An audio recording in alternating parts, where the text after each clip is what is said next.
తెలంగాణ సాధన కోసం నాడు కేసీఆర్ దీక్ష చేపట్టిన నవంబర్ 29న దీక్షా దివాస్ను ఘనంగా నిర్వహించనున్నట్లు బీఆర్ఎస్ కార్యనిర్వాహక అధ్యక్షుడు కేటీఆర్ తెలిపారు.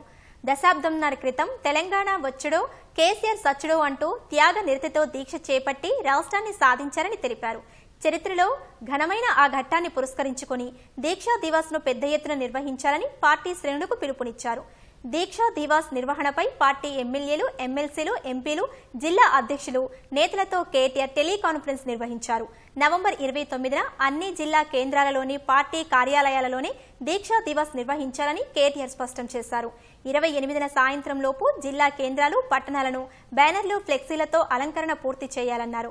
తెలంగాణ తల్లికి, అమరవీరుల స్తూపానికి నివాళులు అర్పించిన అనంతరం కేసీఆర్ భారీ కటౌట్కు పాలాభిషేకం చేయాలని తెలిపారు.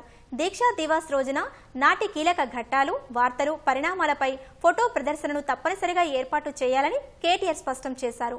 నిమ్స్ సహా రాష్ట్ర వ్యాప్తంగా పండ్ల పంపిణీ కార్యక్రమాలు చేపట్టాలన్నారు.